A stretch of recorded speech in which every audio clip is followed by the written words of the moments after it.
He found one, kept going. The second season, the third. Just let your imagination run wild. Let your heart be your guide. In the time you sit around worrying about it and trying to plan a painting, you could have completed a painting already. Let it happen. And I would spend weeks just working on a picture, drawing it out, getting all the little sketches and stuff. And then I'd go back and spend maybe a month trying to fill in the blocks. And here, we let it happen. It comes right out of here. It's in you, and you put it on the canvas. The show ran for 31 seasons, 403 episodes, over 30,000 paintings completed in his lifetime. All of them made fast, none of them planned. Each one finished in 26 minutes or less. He painted 3 versions of every single painting on the show. One before filming as a reference, one during filming that viewers watched him make, one after, every episode, 403 times. 91% of those paintings contained a happy little tree, 44% had clouds, 39% had mountains. He painted the same scenes over and over and over again, and somehow made each one feel like the first time. The man who became the symbol of calm, unhurried creativity developed his entire technique in 10-minute lunch breaks. He didn't wait for the right conditions. He painted in the wrong ones. The clips, the sounds, the assets that make an edit feel cinematic, none of that matters if you never start. But when you do, Alistair.space has everything you need. 3 packs, organized, ready to drag in. Link in the description.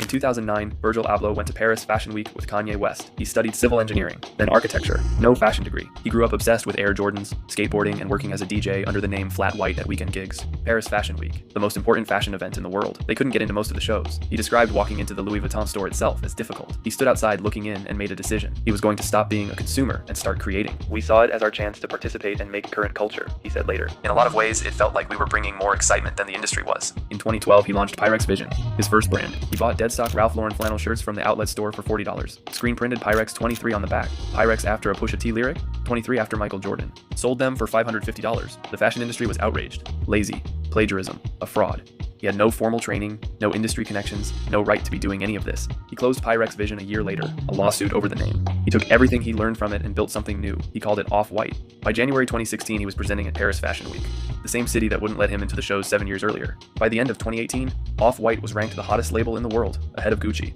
ahead of every brand that had been doing it for decades. But life is so short that you can't waste even a day subscribing to what someone thinks you can do versus knowing what you can do. He collaborated with Nike, IKEA, Kanye West, Serena Williams, Mercedes-Benz. He moved between architecture, music, art direction, and fashion, worlds that were supposed to stay separate. His 3% rule. You only need to change something by 3% for it to feel completely new. Every collaboration built on that same idea. After he died, Pusha T said, "Virgil himself has single-handedly given hope to all those who aspire to be in the fashion world. You can do it too. The thing you want to make, it might work out next month. It might take 5 years. It might take 10. There's genuinely no way to know. But you can't find out while it's still in your head. At some point, something has to get made. A bad version. Something that embarrasses you a little. That's where it always starts. It could happen fast. It could take a decade. You only get one life to find out, so you might as well start."